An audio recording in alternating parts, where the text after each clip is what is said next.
Hi, this is Alexa Fischer, creator of Wishbeads, and this is the Wishbeads podcast. Thank you so much for tuning in, watching, or listening, dipping into this well for hopefully an inspired conversation that will encourage you to tap into your deepest desires and hopefully learn a few tools to put in your toolbox so that you can take action and make those desires and wishes happen. And, when I think about wishing, as I do pretty much every single day, it's hard to believe that this opportunity is available to us every day. It's funny, we have the notion of time, and we're going to talk about that in the upcoming podcast, because time can be a slippery thing. Like, we want things in this sort of instant gratification world. We want things right away and we get excited about it. We want that desire satisfied. And yet the things that I reflect on in my own life that have deeply satisfied me, the wishes that I have made happen in my life, they took time. And in fact, the journey of achieving them was actually the best part, because the minute I have a wish fulfilled, all I want to do is make another one. Why? Because I actually value the journey more than the obtaining of the thing, the hitting the mark. I'm always going for that next thing. So for you, because of course all of this is about you, the podcast, the jewelry, anything that I'm doing is in the spirit of introducing you, igniting inside of you the possibility, the energy, the perseverance, the things that are going to encourage you to make your own wish journey. Not just the obtaining of it, but the journey to make it happen. Now, today I have a phenomenal guest, Sandra Magsamen, who is a renowned best-selling author, period. Also, she's a creator. She's a maker. She is someone who took her notion and outlook of life and turned them into products that touch people's heart, helps them connect both with themselves and with one another. So, of course, she's my people. In fact, at the end of our podcast that we just recorded, I confessed to her that she's sort of my spirit animal because honestly, I truly feel that I have met somebody who has lived her wishes, executed them in so many exciting ways. Her bio is attached to the show notes, and I want you to see the breadth of all that she has accomplished. And what is most exciting is that by doing so, by creating, a multi-million-dollar product company, to having, I believe, over 60 published books that have sold, I think, millions and millions and millions of copies, to once you read about her, you likely have her products in your home right this moment. It's because her quote unquote success means that she's touched lives, that her message, her sweetness, the kindness and compassion of her messages have made the world a better place. And that's like literally for me the best. It's literally the best. So we were originally introduced by a magnificent short story that she wrote, a children's book called I Wish, Wish, Wish for You. And just a little teaser, you stay to the end of the podcast and she does a reading of it, and you're going to want to hear it because it's so awesome and precious and perfect. So this is Sandra. I am so excited for you to hear her story, where she takes you on the journey of where it all began, an unfortunate event, or I don't think it was an unfortunate event by any right, but actually that big challenge was the springboard for her to become the amazing woman that she is. So enjoy her story, enjoy her lessons. There are so many gems of insight that she shares. I'll also share those in the show notes. And may you too believe in your biggest wishes, dreams, and goals, the unique, beautiful gifts that you have in this lifetime to both enjoy and give.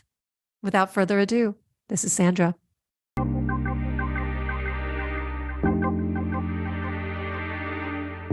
Well, Sandra, it is truly my pleasure to welcome you to the Wishbeads podcast. And I've said it before, and I'm going to say it again. One of the greatest gifts about starting a company or launching a new idea or having a vision is that once you find the courage to actually talk about it, to share your wish, you meet the best people. So you're absolutely one of them. And what an honor to meet you. And I want to sort of back up when I look at the breadth of the work that you have created in the world, it literally blows me away. So just for the sake of catching everyone up to speed, would you mind just sharing a highlight of sort of your career thus far, and then we'll go back to where it all began? Wow, a highlight of my career. I'm really very honored, and it is really truly one of the things that I love the most about the work I do every day is to be able to speak to children and to write books that hopefully speak to their hearts, that help them connect with themselves, give them self-esteem, or help build on their self-esteem, and help them be who they're meant to be in the world. So that to me is really a privilege, and that's a real highlight in my whole career, which has been quite long. I know I've been doing this for a very long time, working in the space of helping people connect one heart at a time for a very long time. So I love that you've actually started with the essence, which is helping people connect with their heart. Yeah. Take us back to in terms of how that has actually manifested in your career. Like because again, and I think the reason why I feel such a kindred spirit to your, and you're such a role model for me in terms of someone who leads with that intention, but is also putting products into the world, putting creations out into the world. And you've done that really, really, really well. So yeah, can you sort of summarize your career, thus far? I know it's done lots of things, but well, most people watching this have encountered your products without realizing maybe that it's you.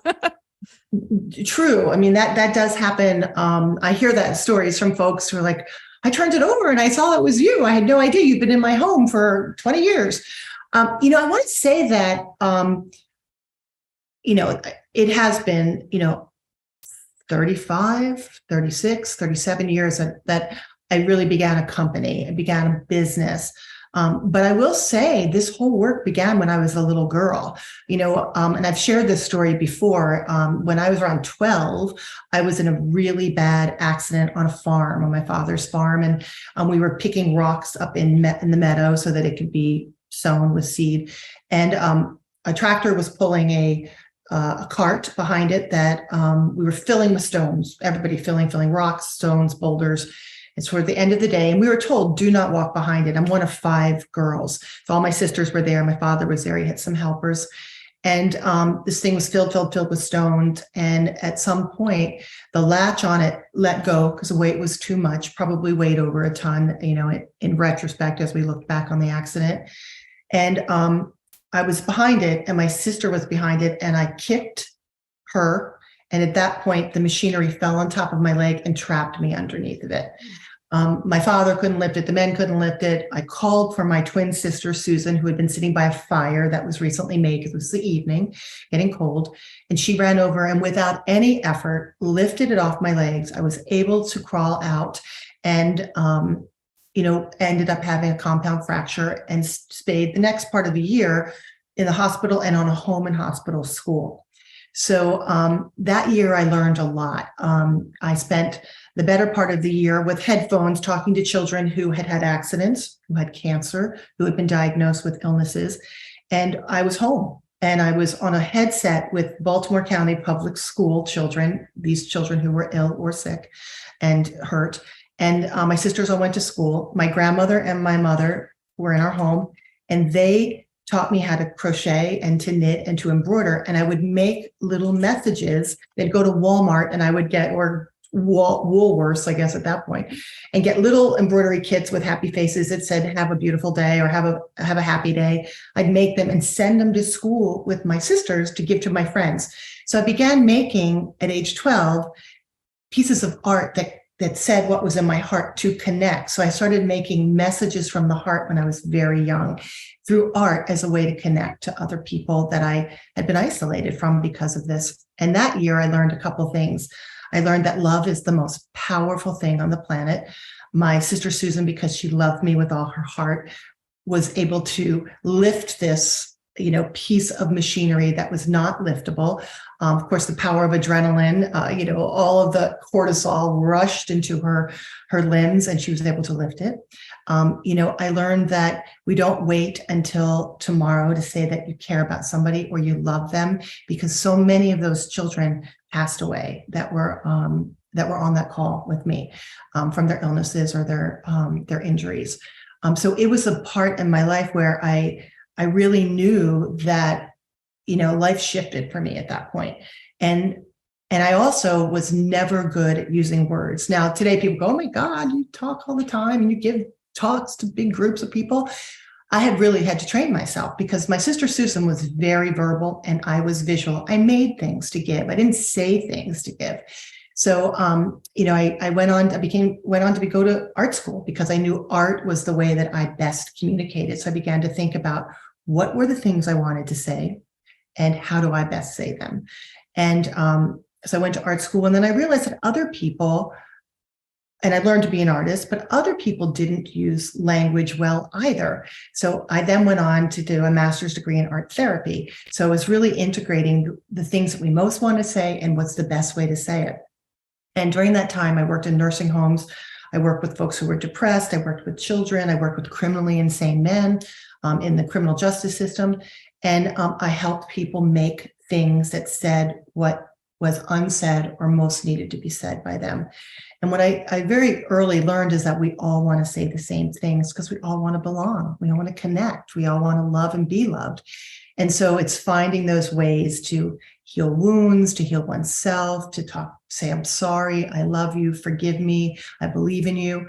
And so I started writing them all down on pieces of clay that was available at nursing homes and also with criminally insane patients because they had a art studio, clay studio there. And I learned how to use a kiln, and I started making what I called messages from the heart, which were messages that people most wanted to say, carved in the clay. And then I strung them with pieces of jewelry because I always loved vintage and recycling and reclaiming. And so I made a whole lot of these messages and hung them on the nursery of my unborn child, my daughter, and just created this space. And people would come, my sisters go, oh my God, I love that. Could you make me one that says this? Or I need to say this to my son, or my friend's getting married. I want to say this to her daughter. And before I knew it, I had a business of making these ceramic plaques called Messages from the Heart. And I was making them all weekend long. I unplugged the dryer in the basement, plugged in a kiln, and started making messages from the heart, and did craft shows on the weekend when my baby was little, and then realized that was too difficult working full time and doing that. And plus we were traveling everywhere. And then we decided to do a wholesale show, and I made a booth. My mom watched our baby. My husband and I took this work to a wholesale show I guess it was in Atlantic City at that time. And we sold out of work for the next year. We booked in my week, and my mother's like, how in the world are you going to do this? And I didn't know. We just put piles of stuff together. I wrote people back, and said, here's the month, you'll get it. And didn't even realize there was something called reorders. So we started making pottery. And before I knew it, I had a full-blown business. And that was the heart of what I had always done, which is to help people connect one heart at a time, whether it was as a therapist, whether it was as, a girl, making art to give to other people, making art for my friends, making art in general. And that led me to begin to share my work with, lots and lots of people through customers and stores all over the country and the world. We started shipping to Japan and other places. And then at that time in the industry, we ended up doing the New York gift show. We did all the craft shows. We did, Atlanta gift show. And then we had a huge bee farm that we had kilns running 7 days a week, people working all the time, employees making pottery, shipping, doing all that stuff, all the while connecting people. And then licensing began happening in the United States, because prior to that time, in the 90s, artists were making work and sending it out, and there weren't companies really licensing artists to create work. So I always love when art and history collide, and that's what happened in my case. So it was the right time to be in that industry. Large companies were looking to license from artists for fresh ideas. And I was just one of those artists that were picked up by a lot of different companies to design for. And so I began working in publishing, because for me, remember, it didn't matter what the vehicle was. It was only about connecting. So I could work with 1-800-Flowers and design vases that connected people through messaging. I could work with Hallmark to create cards. I could work with a chocolate company that had messages on chocolate. In fact, the more vehicles to share messages in a way that someone might receive them, that was the joy. That was the creativity. That's what even to this day, I may not know how to make chocolate, but I know how to put a message on it in a way that will touch someone's heart, and they will remember because it's so sweet. That's my gift, so that's what I've been doing, one step at a time, for a long, long time. And it isn't just product. At this point, it's also community, because we connect with each other in community. I work here in Vermont by creating gardening programs for children, because all design is about solving problems. And the problem here, and in many places, is that children don't know how to use whole food to create healthy meals. They don't know how to grow food. So here we have a gardening program where we teach all the children from pre-K through 6th grade how to plant the seed, how to nurture the seed, how to grow that seed, and then harvest it to make food that they will love and that they will eat. And I believe that if you teach a child how to plant a seed, they can plant anything, an idea, a friendship, you name it. They know how to nurture something. So that's kind of, as I've grown and evolved and aged, I'm now really interested in how do we create community, and what are the messages within community that we can help share in ways that aren't product driven, that aren't monetized, but that really are priceless. So that's kind of what I'm doing today. I mean, if you're watching this and listening and not inspired by this journey, I don't even know. I think this is, to me, you are one of the greatest role models of really embodying the power of the intention behind what you're doing. Because I couldn't agree with you more. It's not the product. It is whatever is the vehicle for the message that is touching people's lives and making a difference. Exactly. And to that point, I think that so often we come at whatever the challenge is about, like, what do I need to do? What do I need to make? What should I sell? What should the thing itself, inadvertently creating an attachment to that without taking the necessary time to go inside and say, what is important to me? Right. And to that end, I think you have exhibited and illustrated and executed such a beautiful journey that gave yourself permission to be flexible, to be open, to move with opportunity, and really set up something that leaves a legacy of love. And that is in the teaching and the words and the products and the community and things like that. It's just completely awe-inspiring. Oh, well, thank you. And I will say, very humbly, that it is one step in front of the other. I mean, I'll get an email from someone, who wants me to mentor them, or has an idea, wants to share. And they're like, I want to be just like you. And I'm like, no, you want to be just like you. And what it looks like, something today was always something, but it was one step at a time. And it was something that I believed in. And it was something that was authentic. It's the real deal, and it's my deal. It's about who I am and what I care about. And because of the experiences that I've shared with you, I was in this position at a young age where many people are. And when I talk to people who've had near-death experiences, or who have had really traumatic events of any kind when they were kids, there's always this thing we pare down to, which is, when you think you're not promised tomorrow, you act today. And that is how I live. People are like, you answer your email before anybody else. You pick up the phone right away. If there's a job, you're done before anybody else is. And it's because I really firmly believe that, and I know in my life, I was really lucky to have gotten tomorrow, but I know that there will be a day where I won't get tomorrow. And I want to make sure I get to live this life as fully, as wholeheartedly as I can. And then I can maybe do something, even the littlest thing, to help another person in their life, to do something that might bring joy, that might bring love, that might bring connection, or some kind of gift to another human being. Because at the end of the day, I am sure that's what matters in my life. And we all have to I find love it. that. I love that. We are not promised tomorrow. I want to say this again. We are not promised tomorrow.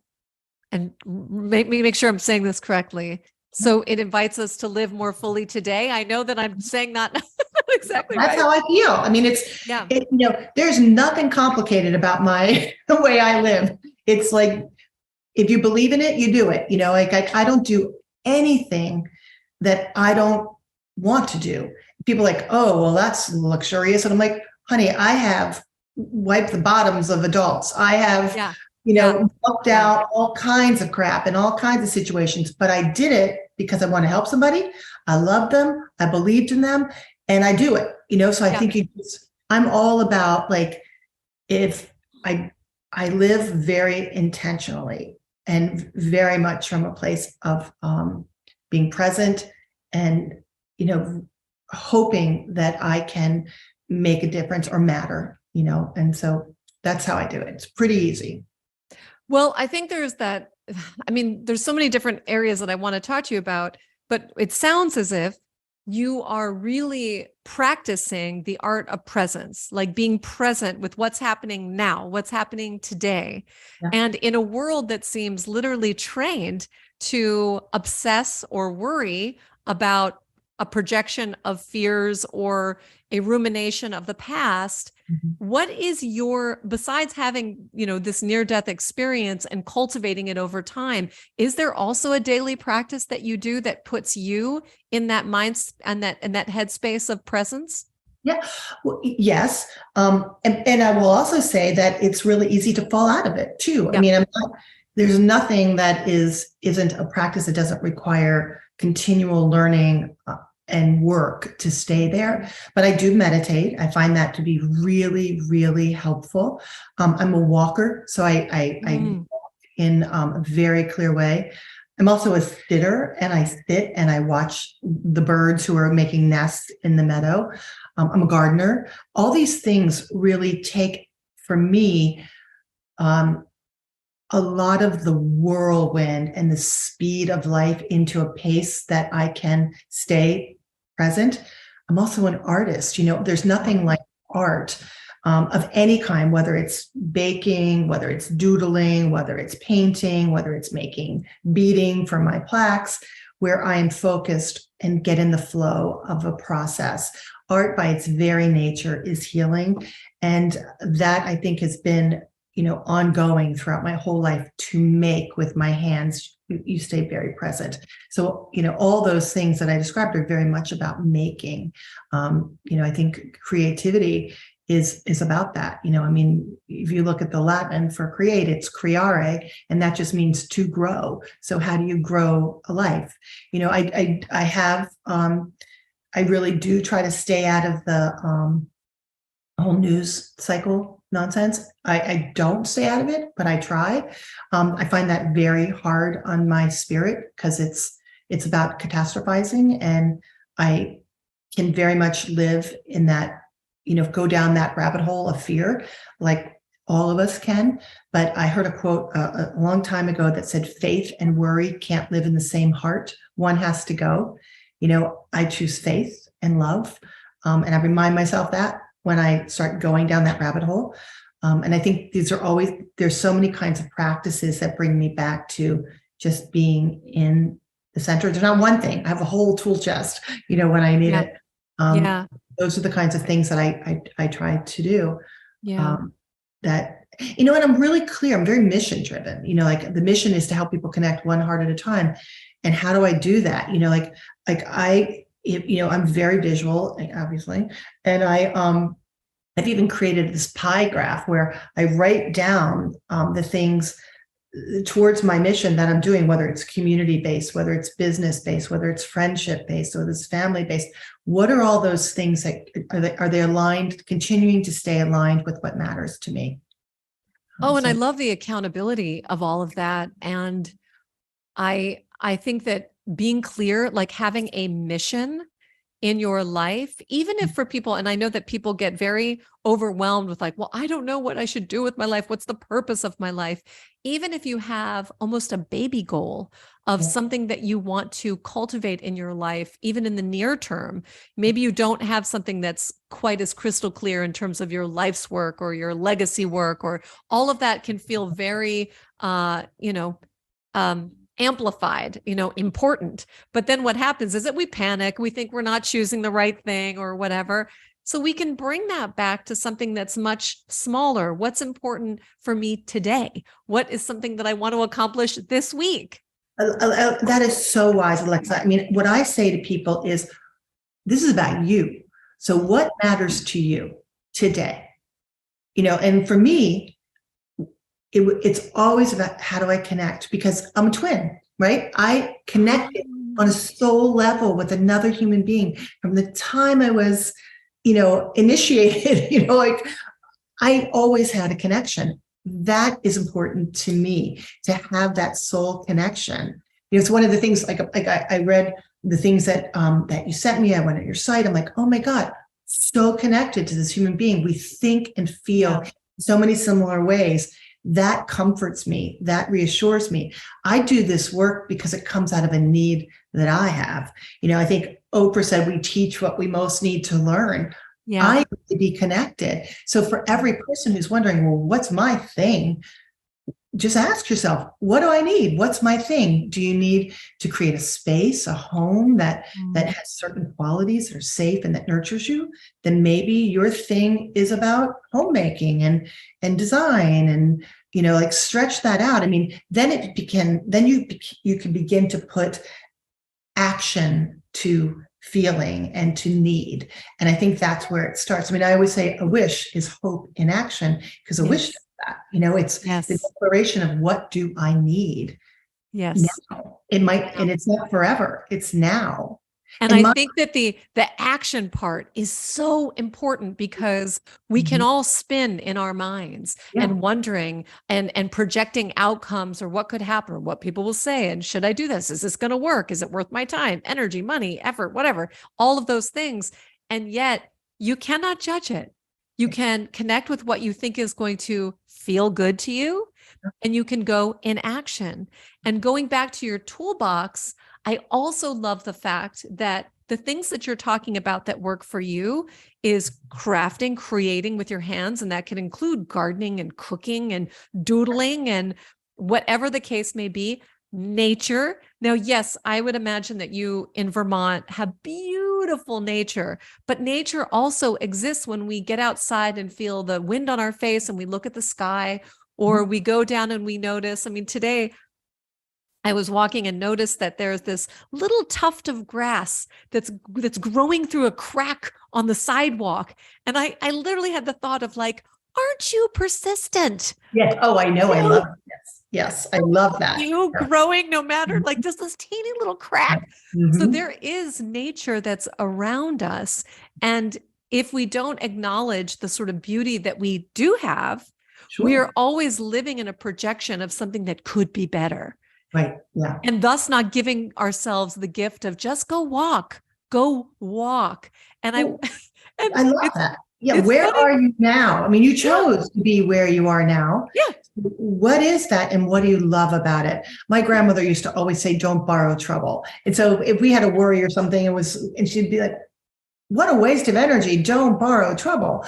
Don't borrow trouble. That's so good. And if you're right where you are, and you see the beauty in your space and or see what you want to change. You can then make those decisions, but those are all choices. That's where we start from. And remember that that's so empowering. Every one of us have the ability to choose. And whether it's choosing to improve a feeling, acknowledging, let's say you're feeling stuck or scared or anything that's sort of draining your energy, it is a choice. Yeah. And typically those things that you mentioned, getting outside, putting your feet on the ground, connecting with nature, turning off your phone, maybe dancing, maybe connecting with someone, having a good conversation with a friend, that will move the needle on how you feel. And how you feel really dictates then how you're thinking. So experience. Yes. We have that ability to shift our experience at any time by bringing in any of those modalities that you just said. Yeah. It's very empowering. And then it puts us back in the driver's seat of our lives and as a contributor to what we want to create on our planet, which sounds, grandiose, but it's actually quite simple.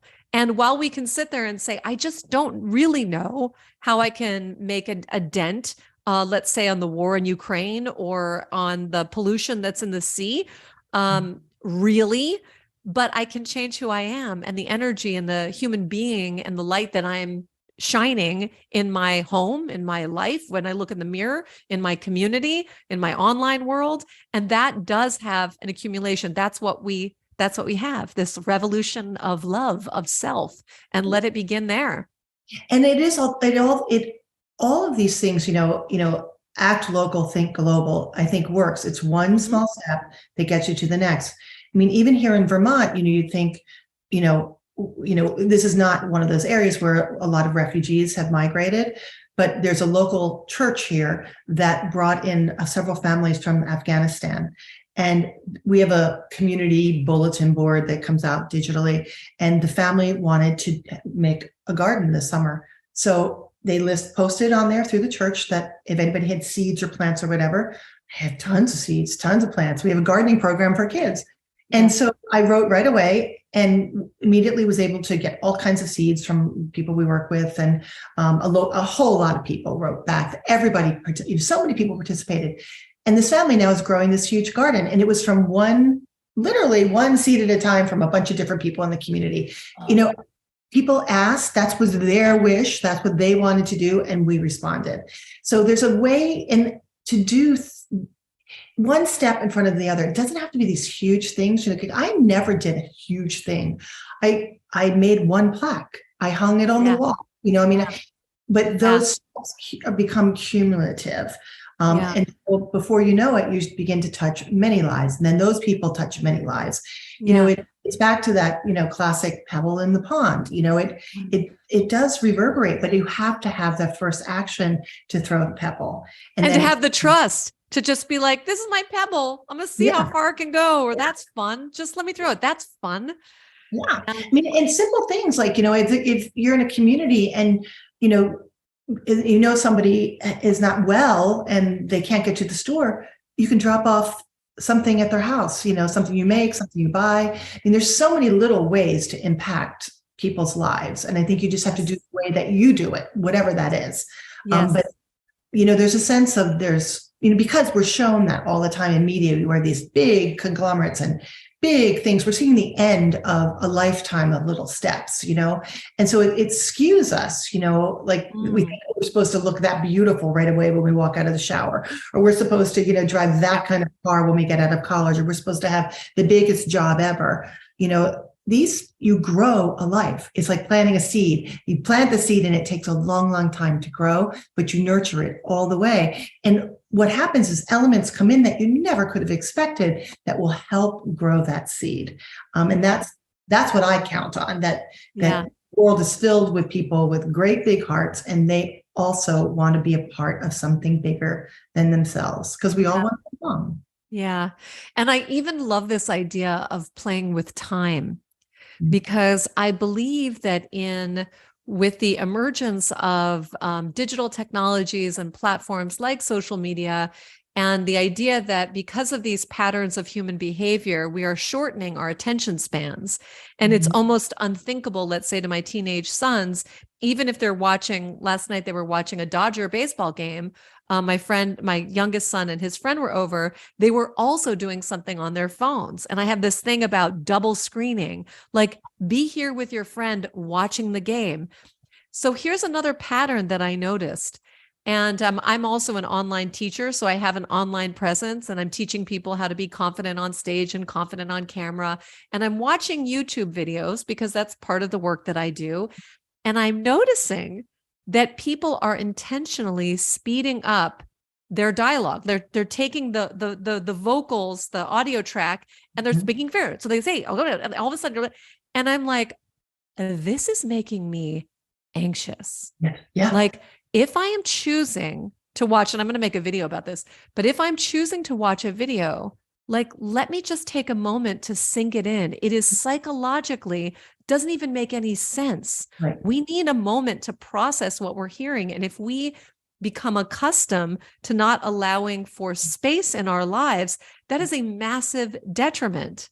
And so to your work, and to really just like massive kudos, because I can't imagine all the children's books that you probably have already written or are going to write about cultivating your life and the nurturing a seed and growing gardens and all of that.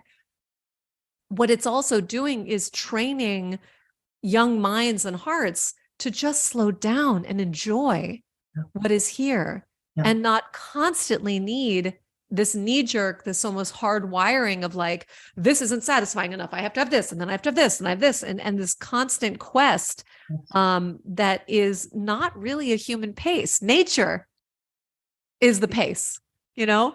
Absolutely. And I mean, and if you even think about music, if we played music and it never stopped, we never had the pause in between notes, it would be horrifying. You know, you need the time in between to process, to allow that to sit, to see how it fits into your structure, your organization. And I think the world is like that too. We all have our own ecosystems. We're organized beings. In fact, the brain, that's pretty much all it wants to do is organize. So we really do need the space to take information in. I always call that harvesting, and then see where I'm going to put it in my ecosystem. And is it, some of it's going to stay, some of it's going to go. But, you know, the brain has this amazing ability to sort of pluck and purge things that we no longer need. That's why it makes space for new things, which is really important, you know, like, you know, neurological understanding. Like, you really can only take in so much before you start to feel anxious, you're nervous, you can't remember. You need to have the ability to process and to let that sit in our organizational system, wherever that is. I love that. And I also think about, you know, in nature as well, there's a really necessary process of letting things die and decompose, and then nourish the next thing, and then create a new creation.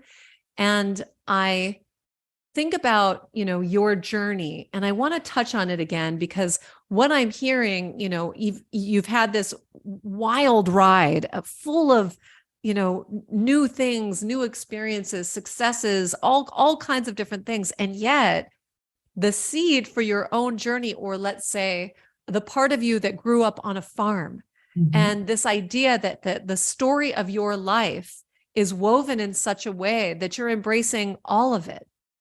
And I think that you're allowing that piece of you, your family history, you know, the idea of taking rocks and putting them, you know, you could have had, you did have this very traumatic event that could have said like, forget it, I'm a city girl. Like, the farm is dangerous. And no, here you are living in, you know, beautiful nature. You've had a very different life. You don't run a farm per se. But when people are thinking about their lives, their story, their work, or what's meaningful to them. And I think that is something that's good that's come out of the pandemic, is this idea that tomorrow is not guaranteed, and that the work that we're doing, the lives that we're leading should have meaning, you know?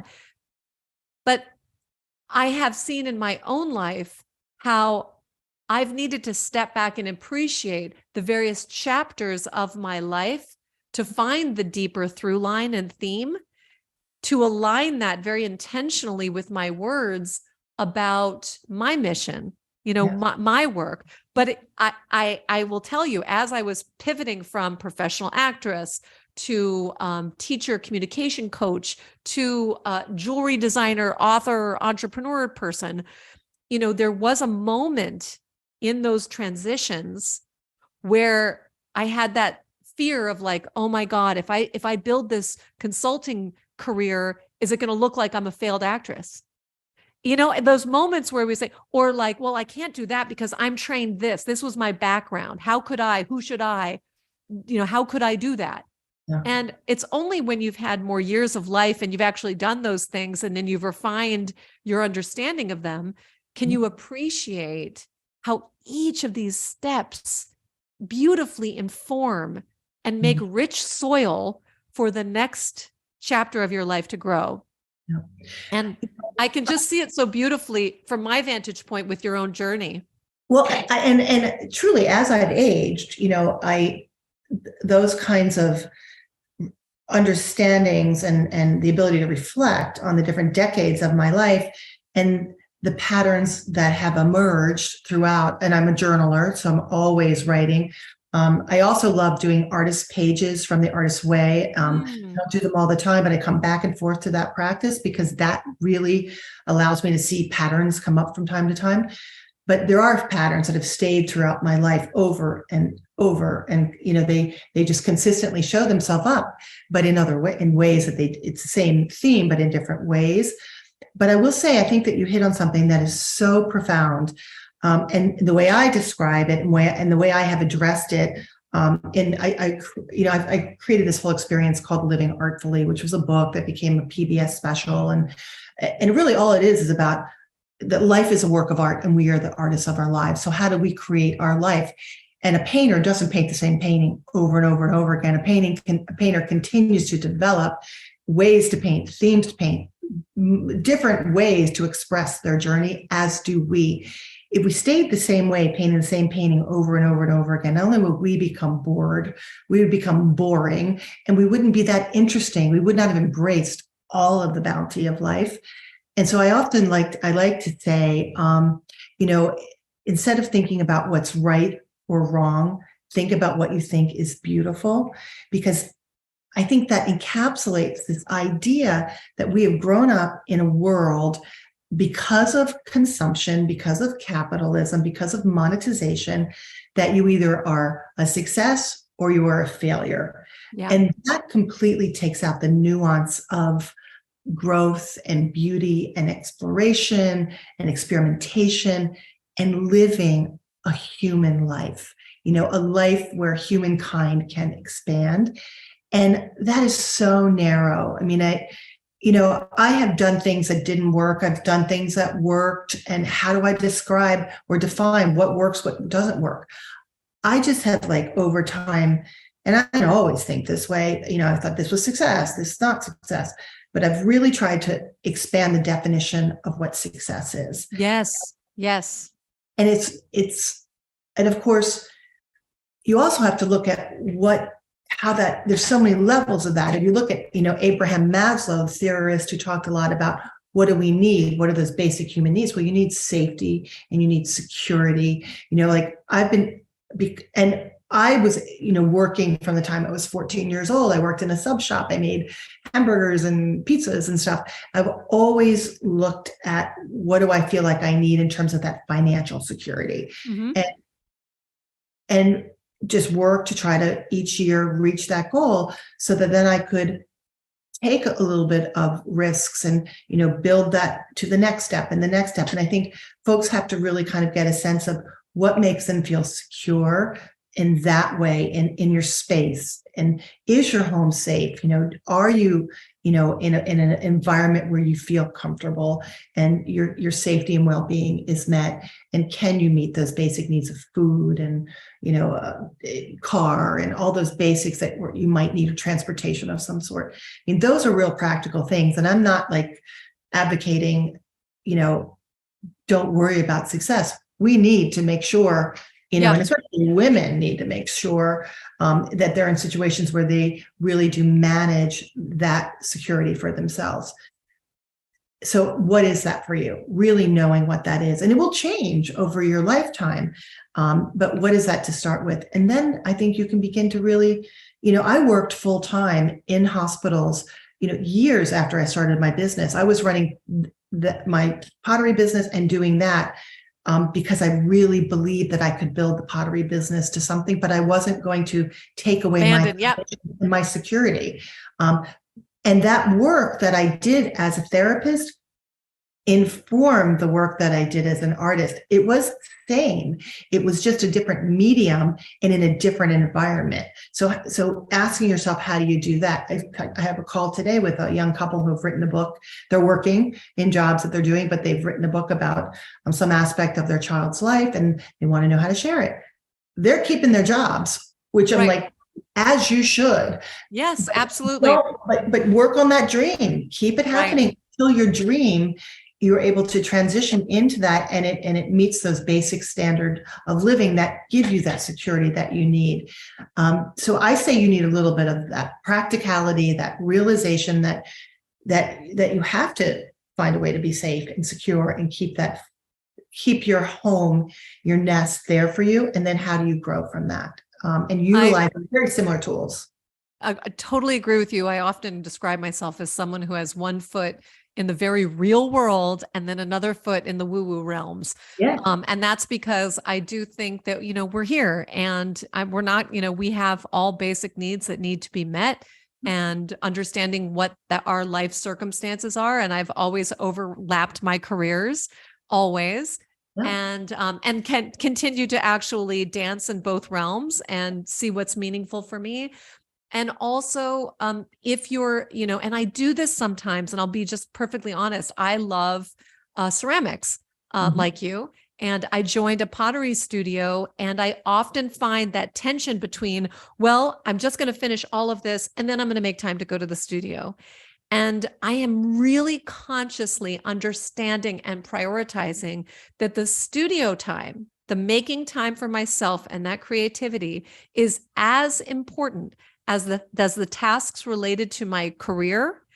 Because so even if you're in a situation where you are tied to feeling the pressure of meeting those real world tasks in your life, there has to be, I encourage people to find that little window of opportunity to give to yourself.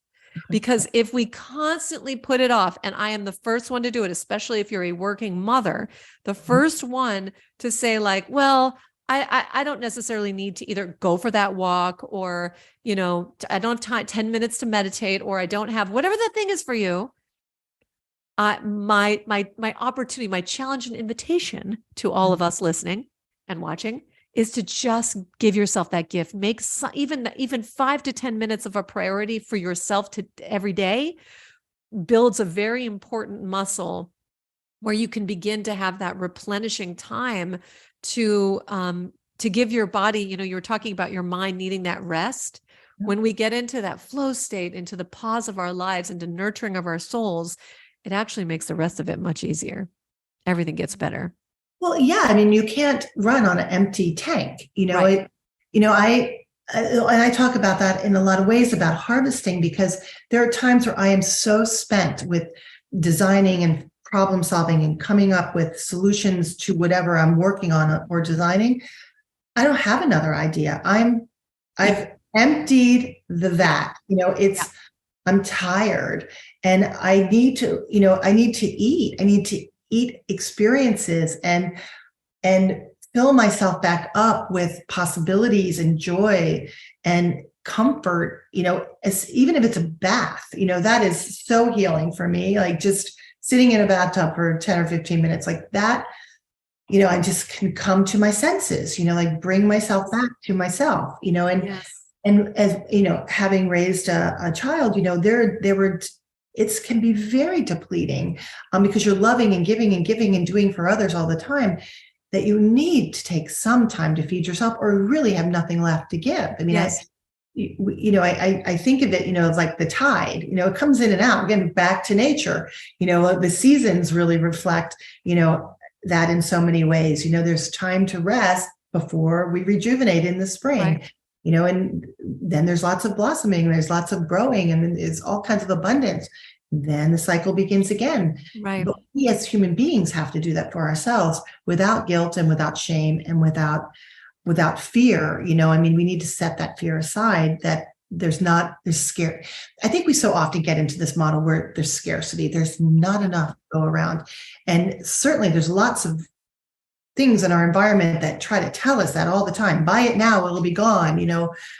All those kinds of messaging that we get. But there's more than enough to go around. It's an infinite amount of things and experiences and possibilities on the planet. Imagination is endless. There will never not be enough of imagination. And I think we really just have to keep creating. You just keep doing that, and not in a way that it's one more thing on my list, but it's part of being who you are. Coming back to yourself and without judgment. Going back to your very poignant reflections on success, you have no idea. We cannot measure success in the ways that society has labeled success. Your garden that you're planting with that family, you have no idea how that's going to impact those lives, and even the community lives, and the books that you put out, and the messages, and a beautiful placard hanging in somebody's home, or a child reading and be delighted by the words and the messaging. And you have no idea, as it should be.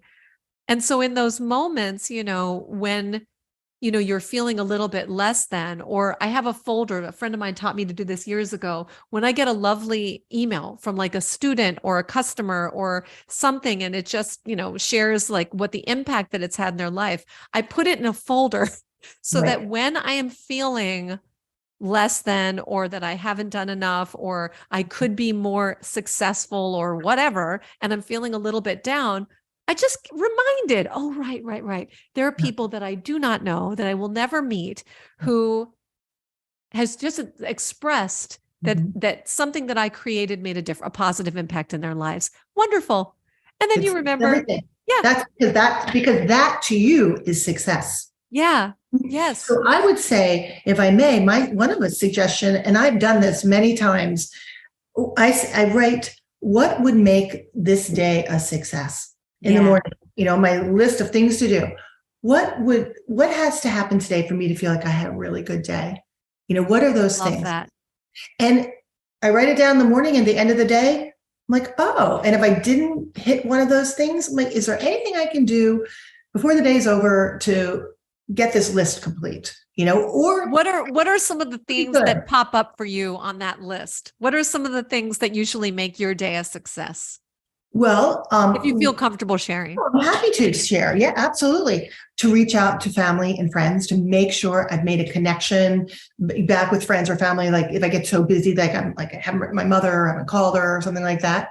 I always try to write 3 emails a day to people that I work with, to let them know that I'm loving the project that we're working on, or I have an idea for something. So I'm always reaching out to further a project in that way. If I walk, if I do something for myself, that's important. Meditate. If I get that done, I know I'm going to have a good day. When I wake up in the morning, I think about what I'm going to eat. I love food. I love growing food. I love making food. So if there's a plan about what I'm harvesting in the garden, or what I'm going to make for dinner, or if I need to go to the store, that sort of thing. So they're not like pie in the sky kind of things. No, it's beautifully practical. I love it. But those are the things, if I've done those by the end of the day, and every day it's a little different, then I feel like I had a really good day. If I'm not working until 10 o'clock at night, I like, having the evenings with my family, that's a good day, although sometimes I have to work really late. Those are the kind of things and those are practical things. Those things make my day. If there's a farmer's market, and I love to go to the farmer's market because it's, a place where I meet a lot of friends and people, that I make it to the farmer's market that day. Yeah. And that's good to me because I'm, doing a lot of the things that I really love. Those are the kind of things that, I love that. Simple things like that, those things, make me feel like I had a good day. Yeah. I was in a local shop, a gift shop nearby, and I found this notepad. And on the top, it just said, "Have a nice day," with this like really cute smiley face on it. And I just was like, I need to have that. Yeah. And so now when I have my things that are a little bit of a smattering, I'm going to include on my list a few more personal things to make me have a nice day. But I kid you not, when my little to-dos are on that notepad, it is such an imprint of happiness and of the spirit by which I want to execute those things. Yeah. It just works for me. It's the simplest thing, but I think you and I are both teachers and creators who value those physical reminders, whether it's a placard or a book or a piece of jewelry, that is infused with love and possibility. And to that end, I swear I could talk to you literally all weekend, or all week. The reason why we connected, because we had a very gracious mutual friend, an old friend of yours and a new friend of mine, who knew that we would be kindred spirits because you had published and released this phenomenal book called I Wish, Wish, Wish for You. And she's like, "Oh my gosh, you all will love each other, but you should talk about wishing." And so looking at the time, I thought this might be a good transition to talk a little bit about the book. And it's this magnificent poem. And then have you read the poem for us. Well, thank you. And it is true. It's so lovely when friends connect people, and our friend was so right on about this meeting. I loved it. Nailed it. So much in common. It's so great. I love it. Yeah, this project I started before COVID, and I wrote a poem thinking about the things that I wished for my daughter first, and then that really became an idea about what we all wish for our children, really the same things. So what were those wishes that I wished for my daughter, that I wished for every child all over the planet? And this piece of art came from it, this piece of poetry. And then we decided to work with an illustrator who had never illustrated a book. It was her wish. So we were able to grant that wish for this young illustrator. And that was really important to me. And then I thought, let's look at wishes all over the world. Let's ask children what they're wishing for, because here I am, a woman, a mom, a person sharing wishes that I think are important, but what do children around the world wish for themselves? So we created a campaign called The World of Wishes, where I zoomed to countries throughout South Africa. I went to schools in the United States. We created this way to get kids to be able to write and illustrate their wishes. And then I talked to kids about wishes. And of course, wishes are all about magical thinking in so many ways in our community. But I started thinking, where in the world did wishes come from? Like, who started wishing? How did that actually even happen? So I went back and did a lot of research, and I learned that the Greeks actually are credited for developing the idea of wishing. And they used Artemis, who is the goddess of the moon, as their conduit for someone who could grant wishes. So they actually were responsible for creating what we call today the birthday cake, a round cake that looks just like the moon with a candle in the center. And they would make their wishes to Artemis. And when they blew out that candle, the smoke from the candle served as the vehicle to carry the wish up to Artemis. So wishing always has something to do with a carrier.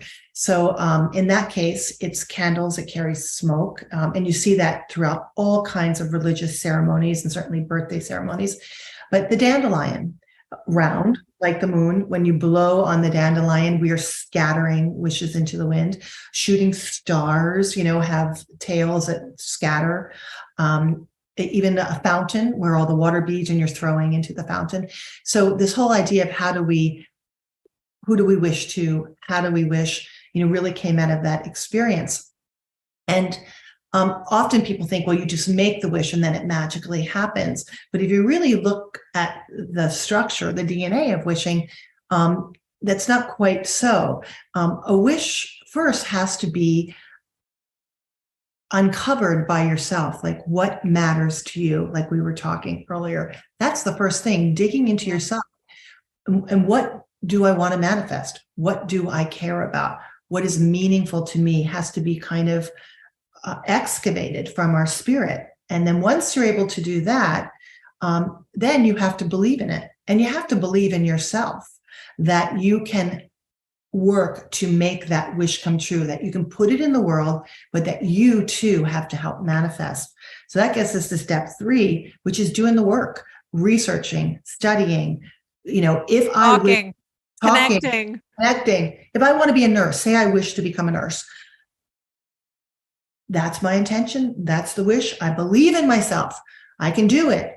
How do you do it? So you've got to find out those exact steps to be doing that piece.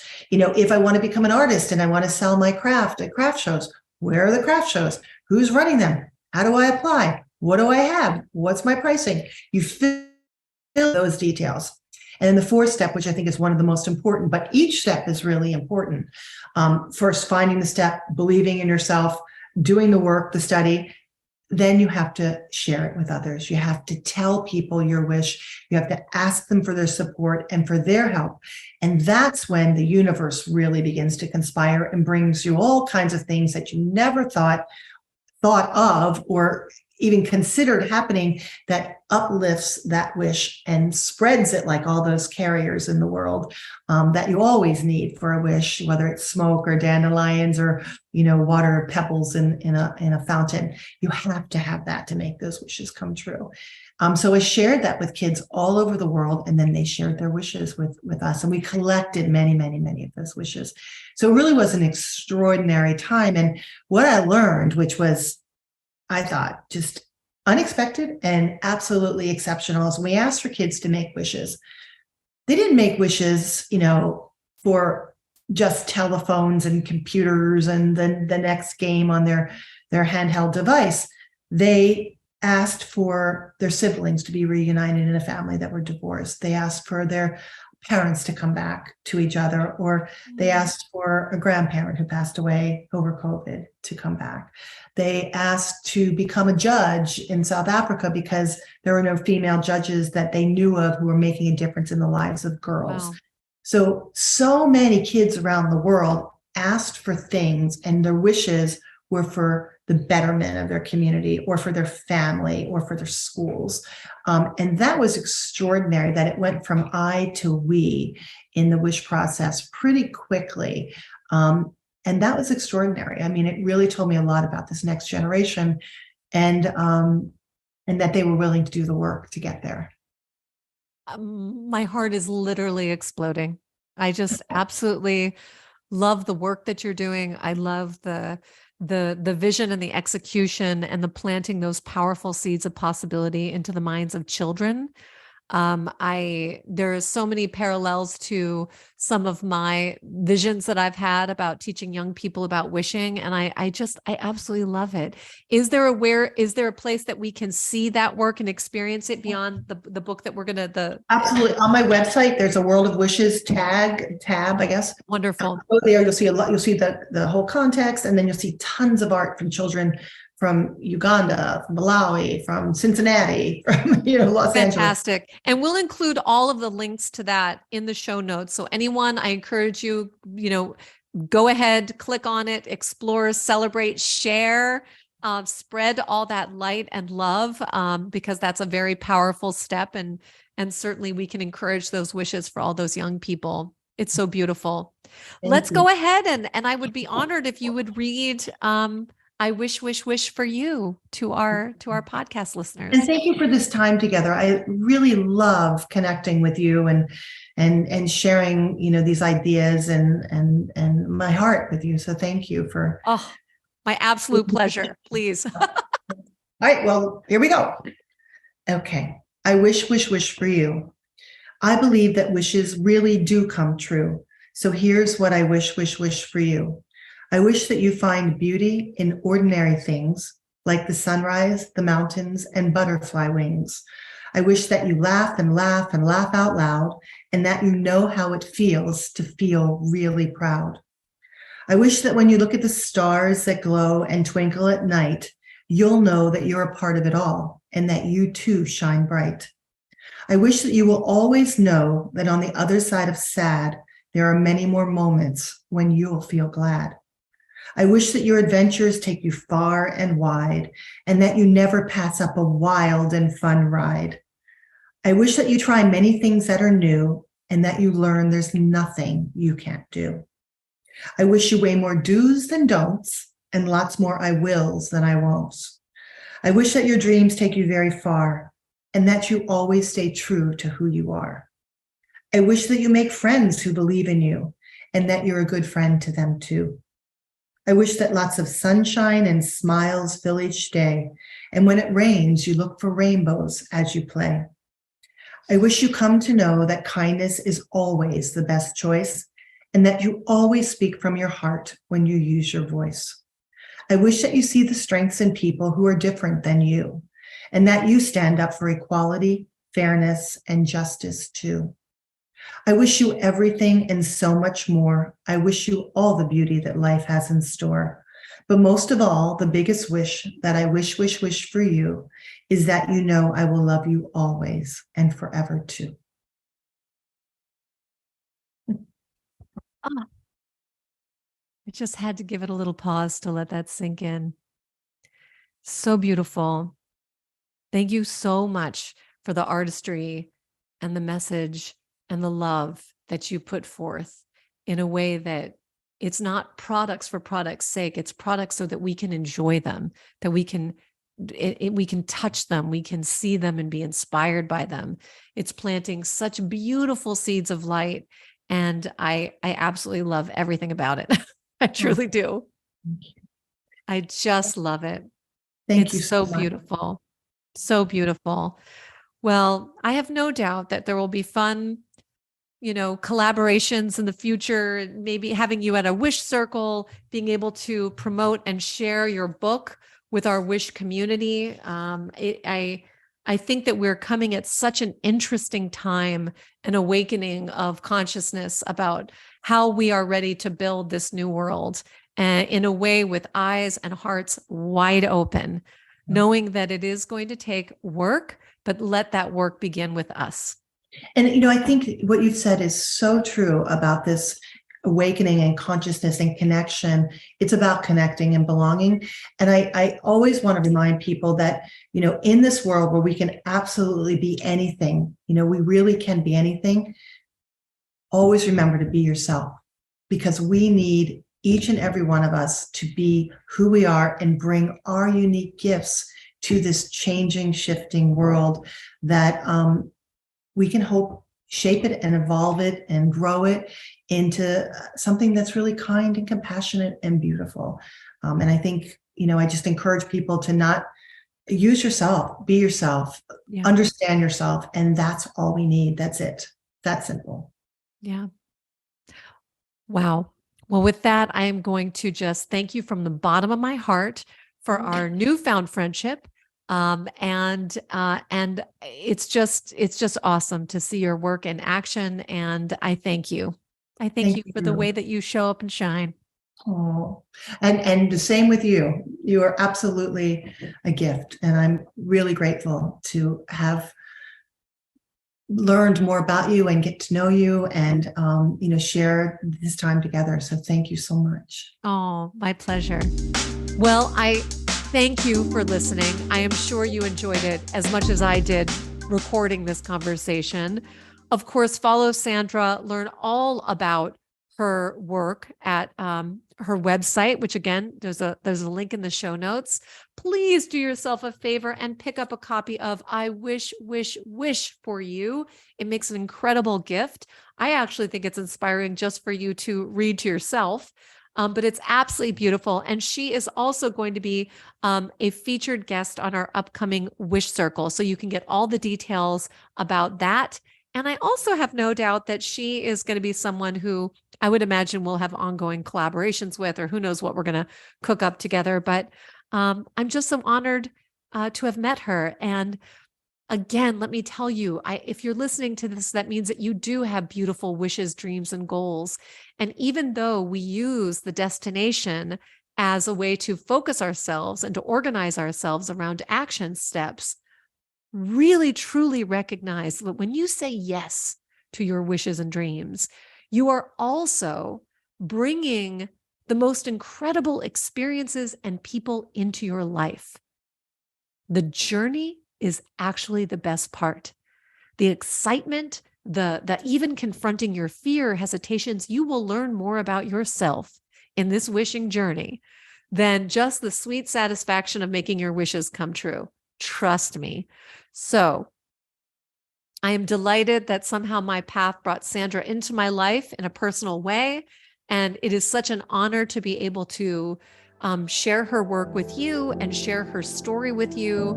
And may it inspire you to plant really exciting seeds of possibility and nurture them until they grow into the beautiful bounty and harvest that is your gift to the world.